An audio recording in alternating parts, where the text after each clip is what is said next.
I'm just going to get like the concussion thing. You just threw me with that. Yep. So Yep. when did you start playing footy? There you go. That's probably an easy one to So start I with. started playing footy in Auskick, so when I was 6. Yeah. So yeah, a long time ago now. But yeah, it was obviously footy was my life, to be honest, and it still probably is really. Yeah. So yeah, I obviously played footy for North Hobart Juniors, so it's cool did? to be back at the club. But obviously, yeah, played throughout all juniors and a couple of a few senior games, not a heap, not at any high level. So you played senior football, like as in like you debuted in seniors though for North Hobart? No, you I've never played seniors for North Hobart. I was going to ask you what number you are. Yeah, no, ended up sort of came through 18s and then went to Glenorchy for a year actually, which is controversial, but Jesus. yeah, just the way. Just the way it was. But, yeah. And then was there for a year. Had a few concussion issues there, and then went to Dosa where all my mates were and still are at the moment. And then played. I think it ended up only being like 20 games for Dosa because of COVID. So that COVID year we only played 10 games, which were the best 10 games I've ever played. By the way, your best 10. Yeah, best 10 I've ever played. Stat finding. So yeah, no, it was good back pocket. I was a bit naive though, just like went out there and didn't think about it too much. Just went for it because it was COVID, and I had an extra like a month or so to get fit. Like I was after pre-season because then the season got cancelled. Yeah. So I was like, I'm just gonna run and just bored, and I was just going for it. So I ended up being pretty fit, and then so I had no concussions that year, and then the year after I had 3 in a year, so it was a bit interrupted. And then once the third one came around, that was curtains, unfortunately. So then that added to the total that was already there, which was obviously disappointing. But then went and saw a sort of neuro sports science, whatever you call them. I don't even know the neuro sports doctor. Yeah, like some neuro type. Someone will correct us. Specialising in sport. Yes. And then there's blooper reel, just hit myself in the face. So I went and saw them, and he's like, "Oh, basically, that's you done pretty much." Because obviously, and he talked about the fact that rugby is when the hit's sort of coming, but whereas footy is a 360 game, so it can happen sort of any time, and you're not really expecting it. So, so that was unfortunate. To be honest, but just the way it is sometimes, unfortunately. But right. So jumping back, so Glenorchy, what age was that? I was 19 then, yeah. And were they the first concussions? No, so I had a few just through junior footy. Oh, you did, okay. 14s, 15s, just a couple here or there. Yeah. And then obviously just banked up throughout. Yeah. And then when I played under 18s for North Hobart, I actually had a couple. In that year where I was out for 6 weeks with the first one, which I just had headaches pretty much every day for 5 weeks or whatever. So that was when it sort of got a bit more serious in terms of those things. And then anyway, I got back playing and all that, and then I had a really weird thing which you might not know what it's called, but post-concussion syndrome in 2019 when I was at Glenorchy. So basically trained all pre-season, was getting ready to play, and then got struck down with this sort of post-concussion syndrome, which is really weird. It's like you have had a concussion but you haven't, sort of thing. Like you get all the symptoms. So so I actually had to sort of stop working and everything for 2 or 3 months, I reckon. Couldn't do a hell of a lot. And then, pretty much felt like I had migraine every day, permanent brain freeze pretty much. I just felt like that for a few months. So that was pretty bad. But then ended up getting back playing and towards the end of that year, and then had another one, recovered from that pretty quickly, and then, got back to playing and then played the rest of the season and went to Dosa, had 0 in that first year at Dosa and during COVID, and then obviously I had the 3 to finish me off in 2021. The last year, what year was that? So 2021. Yeah, 2021. So, and that was you at the age of 2020. At 21. Yeah, so I was 21 then. Yeah. Okay. So ended up having think it was 11 in the end. Was 11 concussions across. Not even 10 years. Probably 2014, I guess, till 2021. Okay. Did it? So you said you had a few through like younger years as a kid. Do you feel like they affected school? Like, did you have troubles like with those early ones? They were pretty quick in terms of like the return to play on those ones. But I suppose like not a lot of the research was out then either, and the AFL sort of didn't have any rules around like. I guess now it's 21 days before you get back, where I think it was just to miss a game and come back. So those didn't affect me too much. But then obviously that one under 18s, 2018 was bad in terms of it was weird to say, but 2 in one game. Like I had one early on, which was just like a glancing sort of elbow sort of thing, and I didn't sort of feel anything. And then had one where I like got kneed in the face at the bottom of my back, and then then I felt it and come off. But so that sort of put me out for 6 weeks, that one, and that was the first time. It was pretty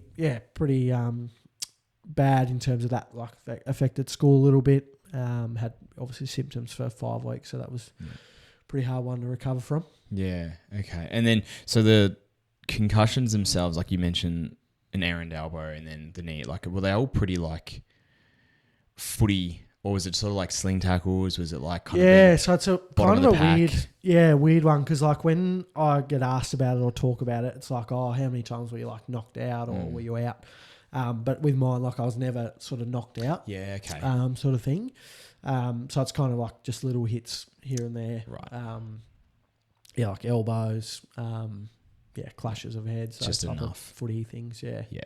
Yeah. Okay. So it was more of just like, again, you were never knocked unconscious. It was more just like a dazed and then sort of almost like a slow effect of like, okay, because I don't really think or remember that I've actually had a concussion. I got knocked out once by King Hint on the footy field, but we don't talk about that. But so I don't reckon I've ever had concussion. So I suppose explain it to me in layman's terms of like, okay, we've gone for the ball, my shoulders hit you in the head. Yep. What's sort of like the feel, the symptoms? Like, do you know straight away? Like, do you see stars? I think, like, clearly by the end I knew exactly what would happen. Unfortunately, just over experience. But I think, just like it kind of affects you some differently. Like I suppose later on, like the most recent ones that sort of finished me off, I knew straight away that was like a concussion. It's sort of slowed, sort of bit of blurred vision, headache straight away, those type of things. Yeah, but right. Sometimes they take a little bit to build up type thing. So like I'd know I felt a bit slower like straight away. So I think it's just the more you have, the more sort of and I think the more it affects you, obviously, which is unfortunate. But I suppose it just like slows your thinking down, your cognitive sort of process. That's sort of more the feeling, and then the headache seems to sort of come after it. And I think, those like type of tests weren't really in yet either. Like when what are they coming called? through, HIA, where they ask all those questions. So I think they were only in sort of the last couple of years, I reckon, when I had concussion. But not sort of before that. Yeah. Okay. And so with the process of, I guess we can refer to it as medically retiring. Yeah. Was that the doctor saying, look, you've got to stop? Was it a conversation with family? Was it you just going, no, fuck this, I'm sick of getting hit in the head? It definitely wasn't my choice. I would have kept playing if I could for a bit. Obviously now that everything's come out, it's obviously a blessing in disguise, and everything sort of happens for a reason. Now you can look back and say that, but at the time, I was gutted really. Like it was more so the conversation at the footy club. There was a couple of guys who were sort of concerned about it. Plus the trainer that we had at the time as well was like, I need you to sort of go and get checked and maybe a scan and that type of stuff, and sort of get cleared to come back to training sort of thing. Because I think he sort of had a limit on 3 for a year. Like that's it. So the last one I had was just before finals actually, which is obviously not great timing. Trying to drag someone out of finals, that's never good.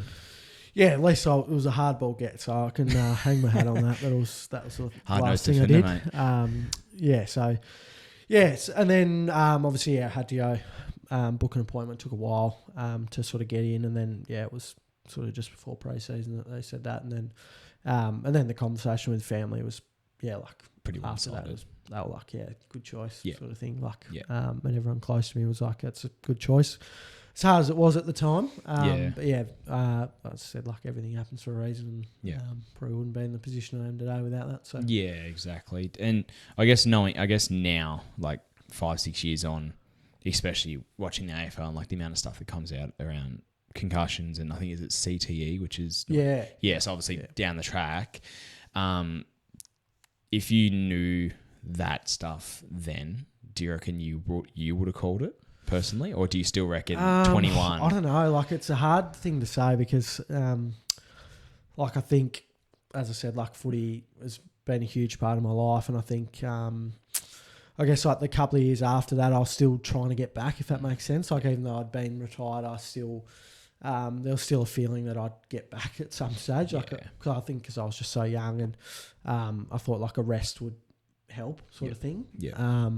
Whereas, like, I wasn't sort of, couldn't see in hindsight, like, obviously you're not going to, that once you're retired, you're sort of done. And a clearance would be really hard to come by, especially with the, like, total number of across those years. But I think, in the moment, you probably say, let's give it another go. Like, you never know. Like, I think sometimes, like, you can go a couple of years without having one. Just depends on how lucky you are or whatever.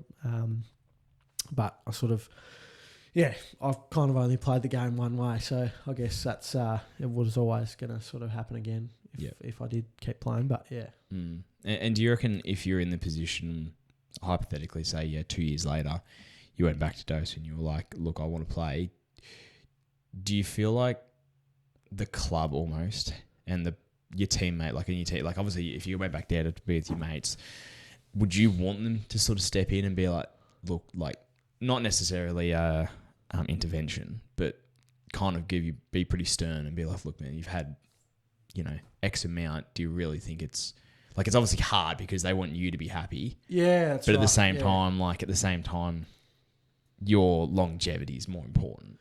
Yeah, I think like still like even a couple of years ago, like I moved to Burnie for a bit for work, and then came back and actually did a pre-season with Dosa, like full on, because I was like, I'm gonna give it another crack and come back and see how it is.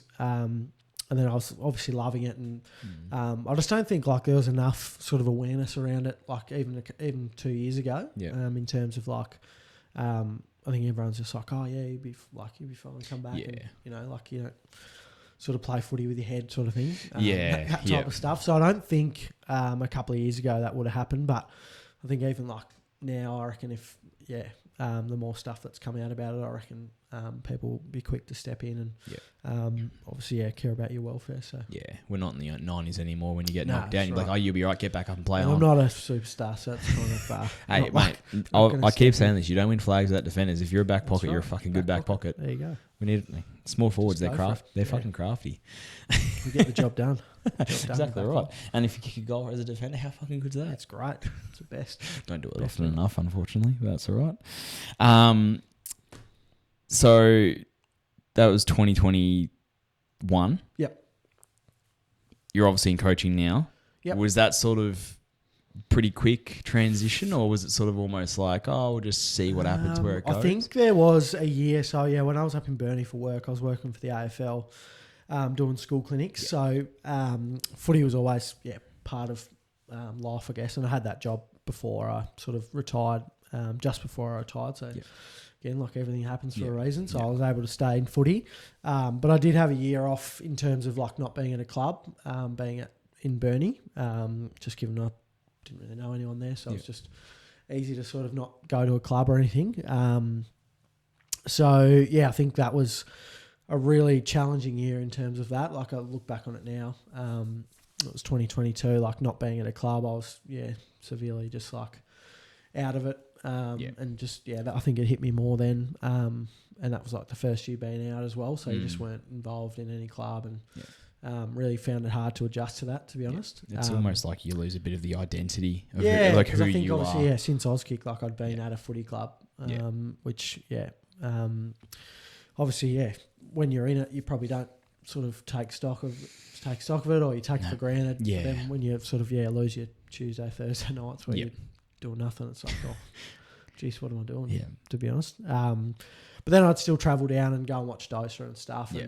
And they actually made the grand final that year, which was like, I'd lost. What year was that? 2022. 2022. I think that was my first year down here, actually. I remember seeing that, actually. But that was my first year out of footy, and I was like, fuck, if I've if they win the flag and I've missed out, because that was my initial thought straight away, even though obviously it's old scholars and whatever.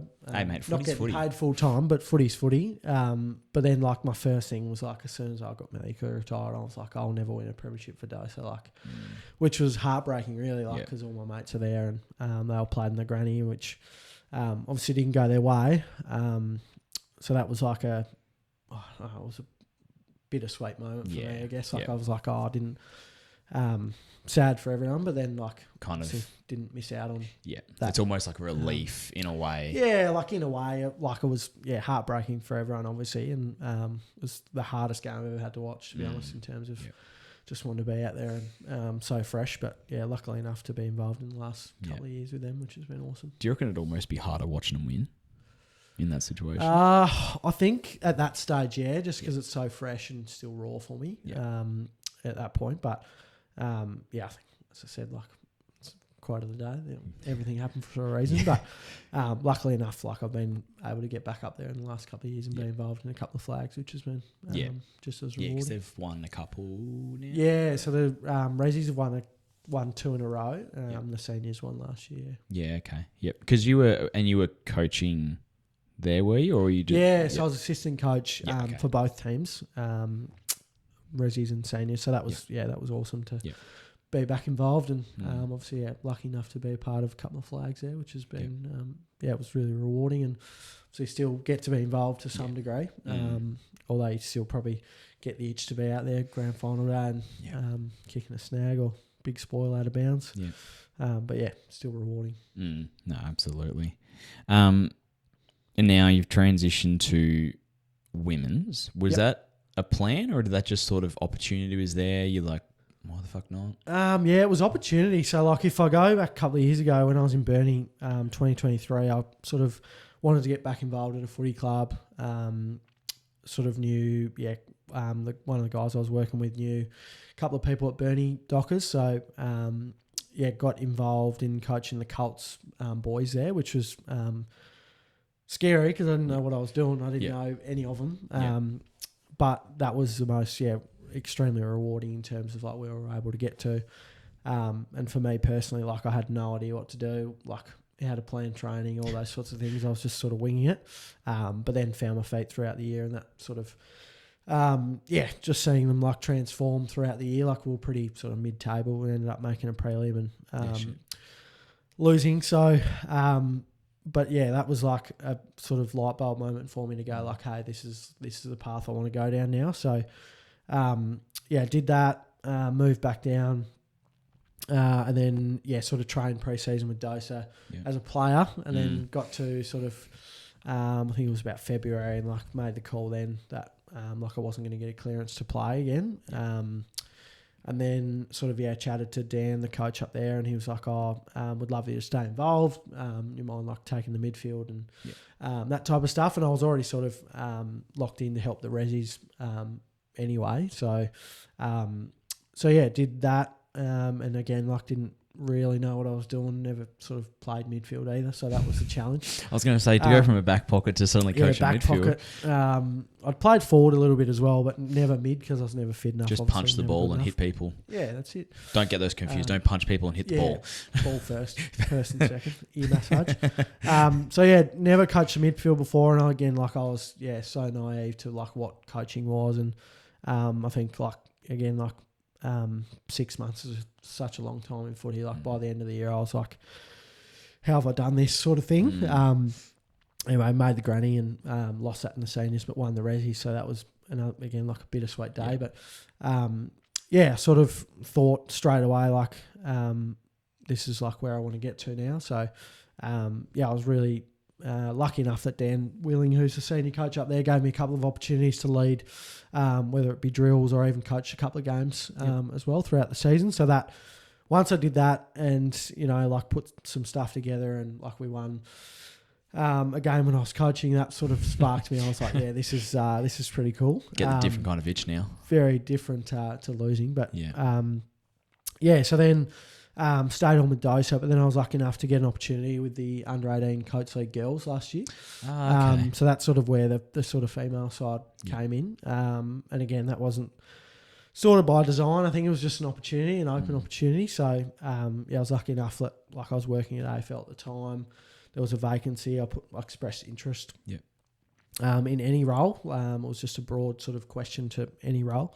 And then, just lucky enough that sort of who I guess I got an opportunity. And, sort of Jess Worcester, who was the coach at the time, sort of popped her head over the desk and said, oh, you want to, like, I didn't know you were interested in coaching, and then sort of sparked it from there, and we had a conversation, and it was, like a really good fit. And again, like just opportunity from nothing really. Like I probably didn't deserve it, but so I did that as well as a little bit of DOSA as well last year, but that is sort of where it sparked that sort of female side, and I got involved in the sort of, and then again just taking opportunities, but I was a runner for the state team last year as well, which they played 5 games I think throughout the sort of pre-season bit, and that's where sort of I got the bug again, like just sort of getting involved, and it's where obviously made some really good relationships with Jill and Grace and Miff and all those girls that were in that sort of squad there. So that was awesome. And then, so I finished the Coates League season, and then, I was sort of at a crossroads really. Like I could have just sort of rolled around and done assistant again, but I think I was probably, ready to coach my own team. And then was just applying for jobs like anywhere, to be honest. Like I was applying for heaps of like sample under 18 jobs and jobs in Perth or whatever it was. Like just trying to get some experience in terms of like interviewing, and just trying to take any opportunity I could. Really, like I was never probably going to get any of those because I was pretty inexperienced. And then sort of Miff messaged me like last year, like mid-year, and was like, "Oh, what do you think about coaching?" Blah blah. I remember this.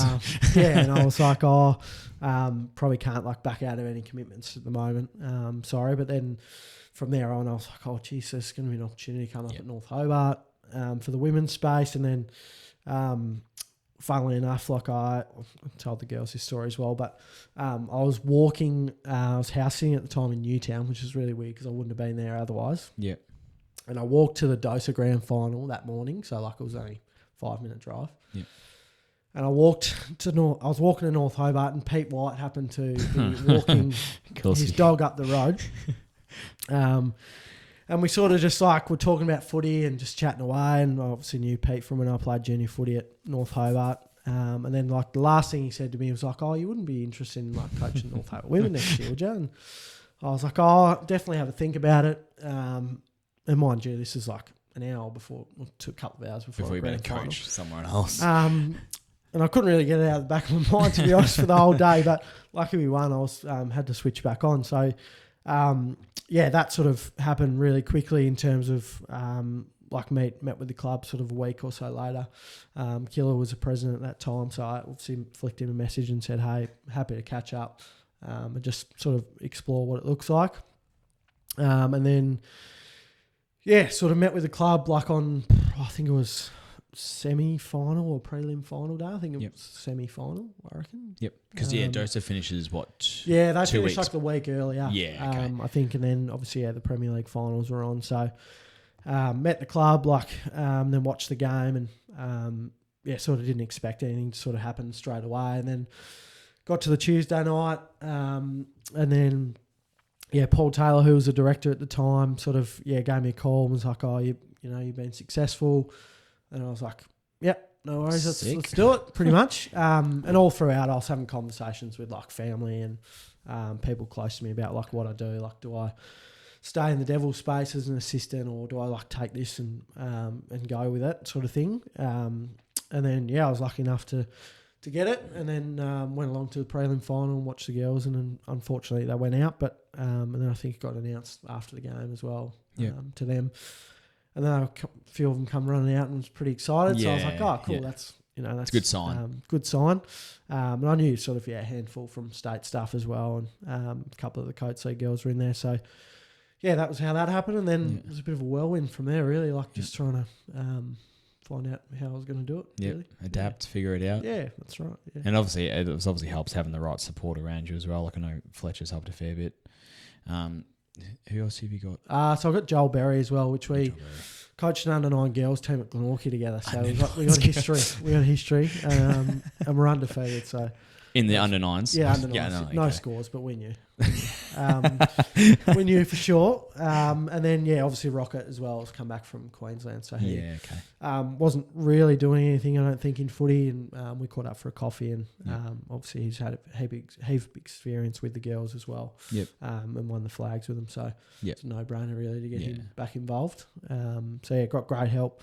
The club's been awesome, obviously. Like, as I said, like, it's all just opportunities, and I really probably don't deserve any of those opportunities in terms of I haven't played your 200 games of local footy or coach for 10, 20 years. It's very new. So for them to take a punt on me really is incredibly grateful for. I obviously have a little bit of self-belief in terms of what I'm doing is okay, but obviously it's a huge sort of risk, I guess, appointing a younger coach who hasn't really got a proven track record, so very grateful. That's what I sort of think. It's almost just like the love of footy and like the passion behind footy, and like realistically, you can get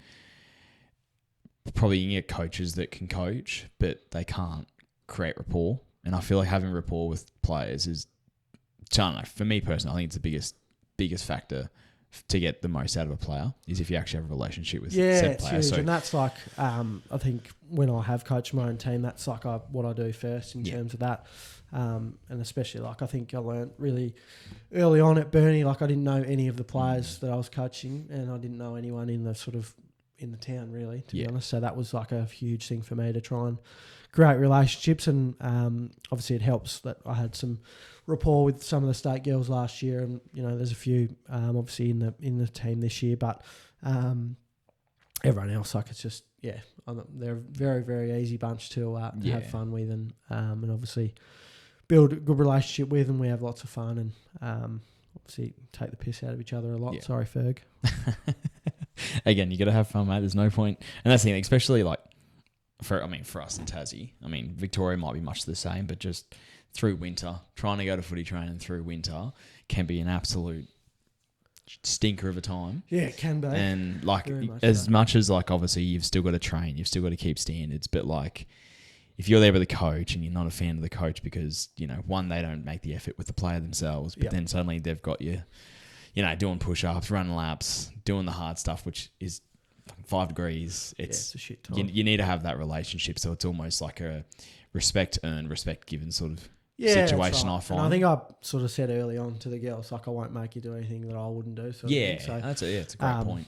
Even though that's a bit of a cliche, and you probably do make them do stuff that you wouldn't want to do yourself. But in terms of that, I think it's give and take as well. I don't think it's the way I coach is very authoritative or anything. It's give or take. I understand from a player's perspective, and because I haven't played heaps of footy, I'm not coming in there saying I've got all the answers, but I think I understand where players are at, and I might have had a shit day, just want to chill out and come to footy and talk shit. Let's do that. I'm not going to force you to sort of run 200s or have a shit night on top of your shit day. Let's just have a bit of fun. And I think that's, as you said, it comes from that relationship. You'll know pretty quickly which player or whatever has had a shit day and doesn't want to be there. So you just wrap your arms around them and give them a hug and then move on. Yeah, and that's the thing. In that situation, there, turning up's better than not turning up at all. And you know if you've had a shit day and you turn up and you're going to get sprayed for turning up and being half yourself. It's kind of this won't go at all. I still want to be there, but I just can't give you everything that I might give you. Yeah, that's right. On game day, and for sure. I think I struggle. I do that a fair bit. I don't know. At my age now, I'm training's training, but game day, 100%. You'll have step whole on the part right of me, line, but game on, then that's the thing. It's funny. We were talking. We had Danny's mum come in about you were there, about the mindset stuff, and the last question she had was like, "What do you need to like rev you up?" And like I was kind of sitting there, I'm thinking like, "Oh, my answer's dumb, so I'm not going to answer this." But like in my mind, it's literally like, no one can do anything. I just cross that white line and it's just different. It's game on. I just cross the line. Like I can still have fun, but if there's an opponent between me and the ball, like I'm happy to go straight through. But it's funny. It's like at training, like I will never have the same intensity because it's like they're my teammates. So like I'm like nah, and like I don't know, I can be a bit reckless sometimes when I play. So it's like I don't want to bring that recklessness to my teammates. Yeah, it's fair. And injure them. Yeah, Not saying I'm strong enough to do so though. Training, but and I think like that's a huge part for us in terms of my main thing is like turn up and like compete on game day. Like we'll prepare you as best we can as coaches and facilitate the environment, but like nothing can happen in terms of the game if you don't compete. So like you can't coach game plan if you're not there to compete. And I know like when we have our best games, it's just willingness to compete and want to play footy. Fuck, you sound like a coach. Yeah, I know, it's pretty bad. I'm just listening to you say it and I'm just like, fucking hell, jeez, I'm motivated. Run me through a wall. Where's that brick wall? Yeah. It's just keeping it simple, really. Like I think for me, like over the last couple of years, I've sort of reflected on, like when I first started coaching, I was saying the most words I possibly could in a short window and hoping that something got through. Whereas now I'm like thinking more deeply about like what I'm actually saying and trying to simplify it as much as possible rather than, spill out 5 minutes of gunk, which sometimes I still fall into the habit of, but I think I'm getting better at sort of, trying to simplify things and sort of explain the context as well, not just put it out there and say like, hey, we're doing this, not like we're doing it because of the opponent does this or whatever. So trying to provide as much context as possible. And I guess like coaching girls is pretty different as well, or females in that space is different to men, obviously. So trying to find different ways to motivate rather than just going like pretty stock standard sort of stuff. Yeah, and I think you sort of nailed it on the head. Like I feel like I'll refer to them as athletes, every single, each athlete is motivated in different ways. And like, you might say one thing that appeals to, 13 out of the 20 girls, but it's the other 7 that you need to find another way. Like, and it's also time. Like I remember one of my coaches, and I think I would have been like maybe 2021, and like his biggest thing was,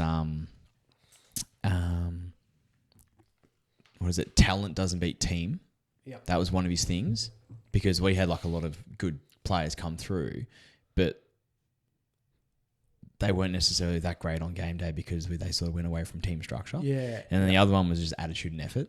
I think Tills uses that a fair bit actually. Yeah, like maybe that's what I'm referring to. But like again, like they're just simple. But me as a 21-year-old, I'm like, no, I want the ball. I want to kick goals. I want to do this. I want to do that. It's like now it's funny because I find myself yelling at everyone on the footy field because it's just like, especially it's easier for me because I see from behind the play. Yep. But it's like, manning up's just such a simple thing. But at the age of 21, I'm like, nah, fuck that. I just want to want to be open. If I'm open, if I'm free, if I'm not defending, if I'm free, turnover, I'm getting the ball and kicking a goal. Yeah, that's right. But whereas, I don't know, I feel like it's just, as you get a bit on, I don't know if I'm just lazy, but as you get a bit on, it's just like, I'll just do the team stuff and I'm sure the rest will handle itself. Happy with that. Yeah. It does work. I think, it does. Like, and it is proven. And like, I think the biggest thing, like, that's, I guess, like, surprised me in the female space is the stats type of thing. Like, everyone's pretty keen to think about how many touches they've had or that type of thing. And very quick sometimes, like, to jump to the negative,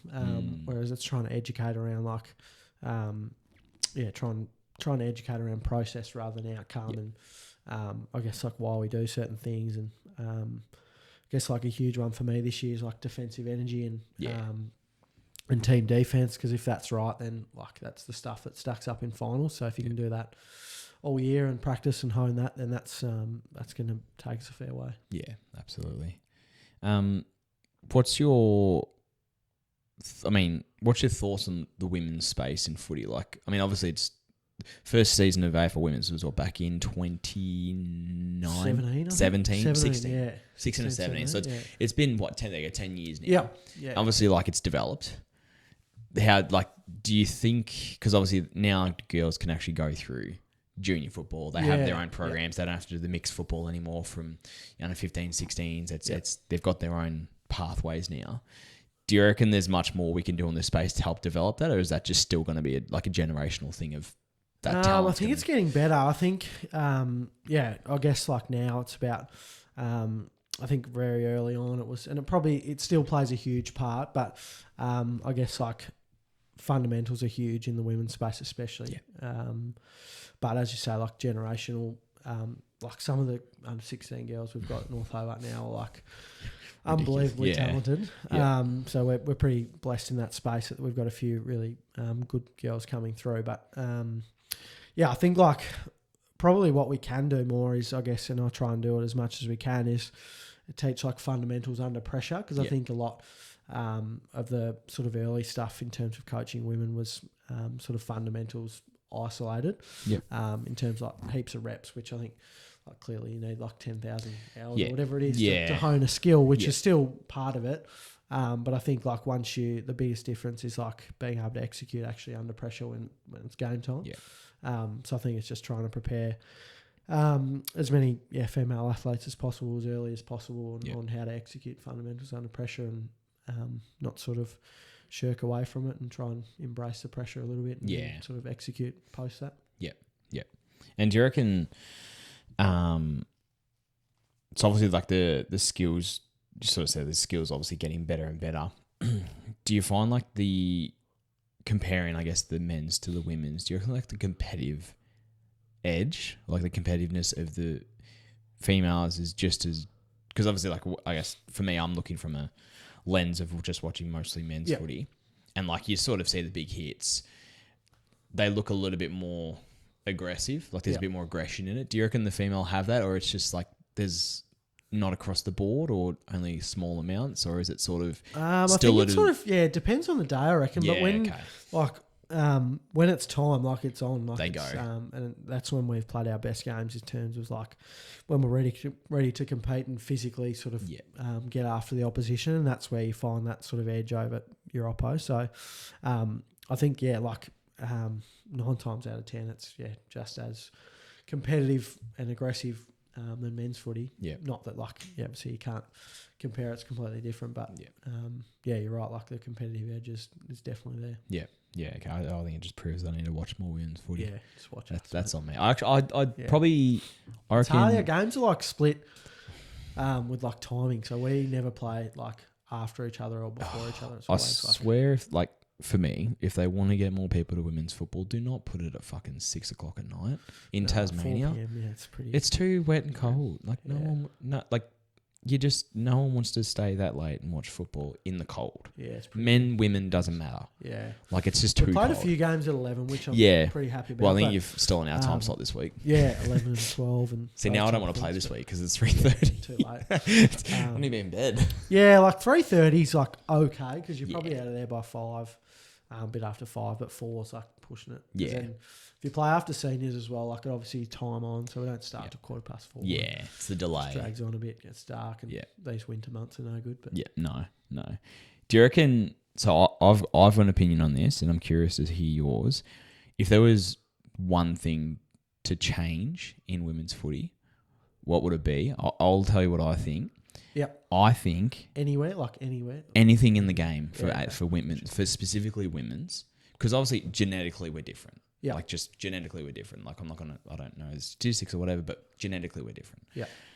For me, I think it would be more entertaining if it was on a smaller field. Because the thing I don't understand is, so you play 16. 16. Why do we play 16 on a field, on the same size field that the men play 18 players? I think it's actually... Is it congestion? Is that it's what congestion. It is? So they wanted to... I think early on it was quite congested. But now so it's... to open it up. Watching... even just on the SFL Premier page, watching some of the modes of play, the set plays, they look clean. Why sure. Either put it back to 18 players, because I think the development of the juniors now is so much better than it was 10 years ago that you've got a team full of footballers. Yeah. You don't have the cross-coders as much as they used to in the women's footy. Sure. So it's like, I don't know. I would prefer to either put the extra 2 players on the field or make this field smaller. One, because it's more for a scoring aspect, I find. But obviously, taking in congestion, I can understand that.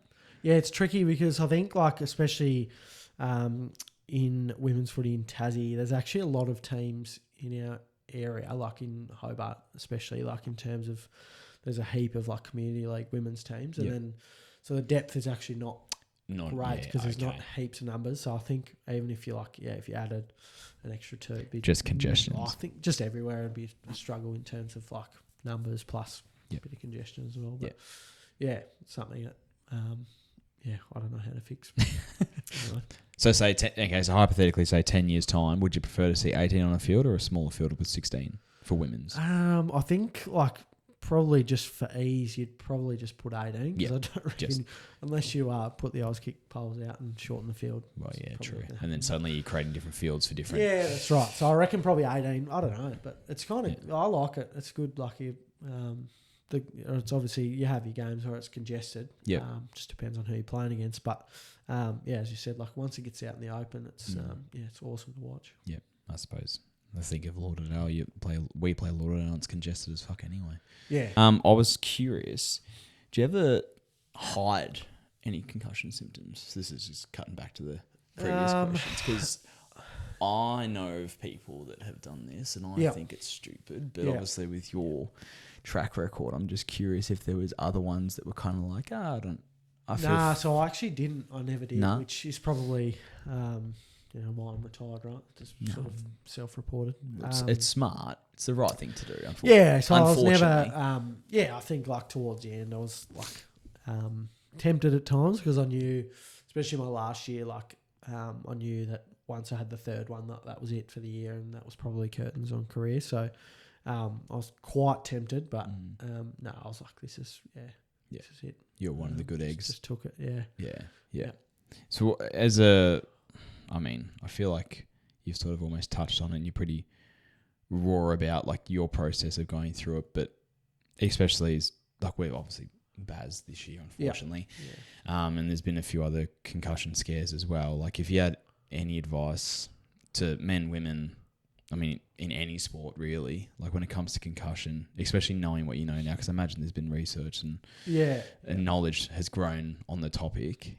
Like any sort of advice, like whether it's I think like as you've touched on, like just be honest, like it's not the end of the world, and a lot of like I'm extremely lucky that I'm symptom free sort of thing, and it doesn't affect my day-to-day life, and obviously I can still coach and exercise and work and all those things, which for a few periods there I couldn't do any of that stuff, so I'm very, very grateful that I can now. But I know there's a lot of people out there that do struggle with symptoms and can't work and like ongoing stuff like that, which is obviously incredibly sad. But I think for anyone playing at the moment, like I had 11 concussions, but most likely like people have only had like 1 or 2, so it's not going to necessarily end your career. But I think the faster you get onto it in terms of like coming off, the better your recovery is going to be. Like, get off, get rested, get in the shower, support your team, whatever you can do, and then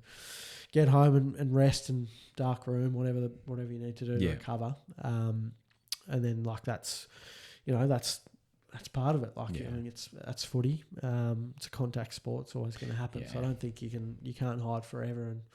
And I think like the more resources that clubs have now in terms of this, and the more awareness it is about it, I think there will be a lot more people that that may have hidden concussions in the past, but that are sort of made to rest. And I think it's just all about awareness, to be honest. And I think the biggest advice I'd give is just be honest and get off. Just look after yourself. In that scenario, you need to, for sure.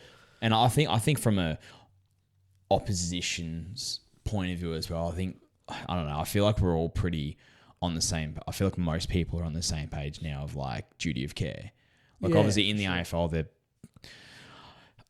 I think they're just complicating the game, but duty of care from player to player is a lot more sincere now. Yeah, it's mostly across the board than it has ever been, because obviously we've seen the results and the issues that can arise down the line with life as well. Yeah, I think people are a lot more aware. Like, you play with aggression, but you're still weary of what you're doing. In a sense, you're not going to slam someone's head into the ground.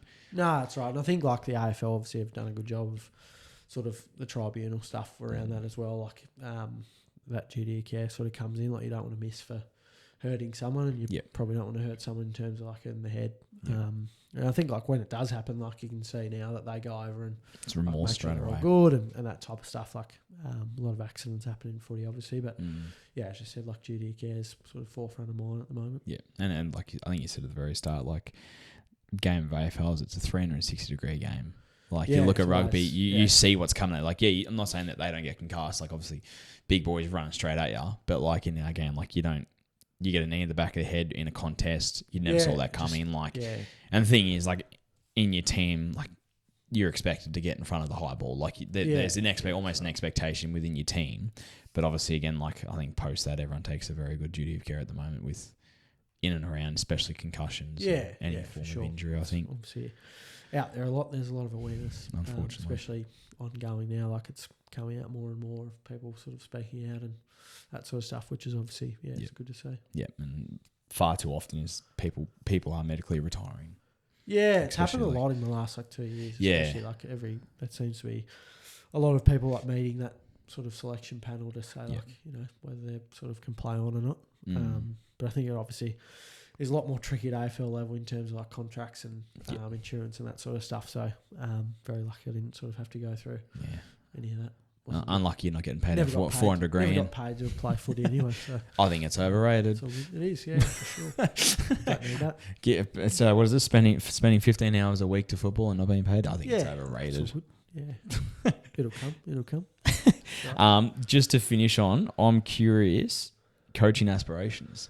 Like you mentioned before that there was a lot of applications and applying to, anything and everything just to sort of get the opportunity, and then North Hobart popped up. Not that we want to lose you at whatsoever, but say you get an opportunity to stay, like is coaching an aspiration? Is it in the space of women or men? Yeah, like I sort of, the people close to me will know, like I want to get to the AFL or AFLW, whether that's men's or women's. Obviously we'll see how it progresses, but that's definitely an aspiration of mine to get to that level, to be a coach at AFL or AFLW level. So, I'm doing everything I can in the background to make that happen. Like I think, as I said, I don't have the tools in terms of like playing 200 games or, I guess like having played AFL, which I think sometimes can be a bit of a roadblock for some coaches coming through. But I think you're probably seeing it a lot more now that people are able to coach at a high level without sort of having to play AFL or be a huge name. So I think for me, like it's just about ticking all the boxes in terms of making sure that I'm growing like each year in terms of my coaching. I'm adding some strings to my bow, and I think like relationships is a huge part of coaching. So I think I've sort of not nailed that, but like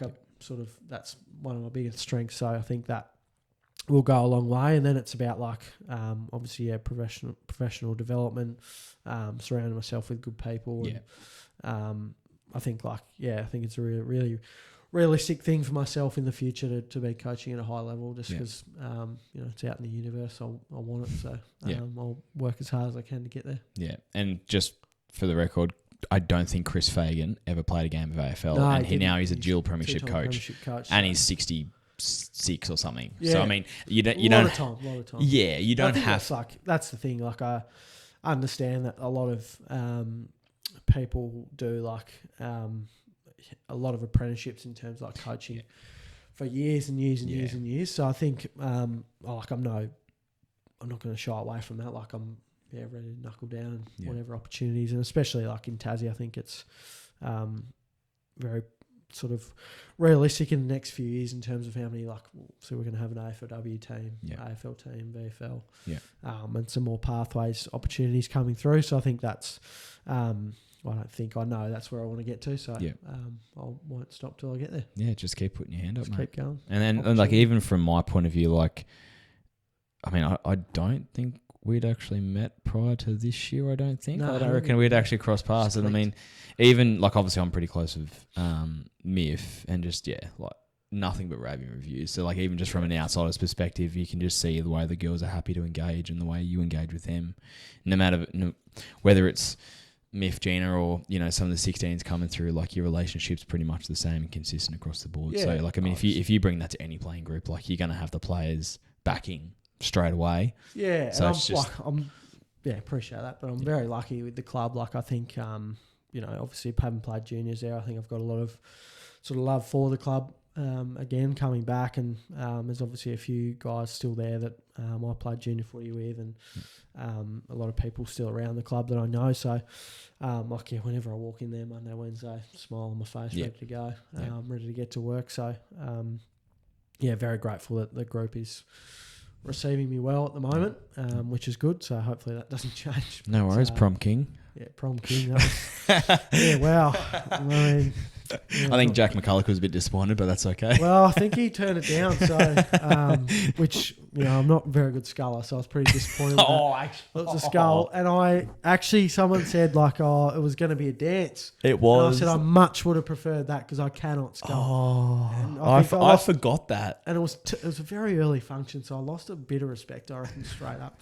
From a few of the boys in the front row, they weren't happy. The women's team's just lost a few supporters. Yeah, I think I lost a lot of respect that night. And given it was an early function, it's not a great start. But it's all right. Calcutta's coming up in a couple of weeks, mate. Yeah, look, I hope, you know, a couple of the boys said, you know, once Mad Monday rolls around, we'll have to get to work. Teach you or something.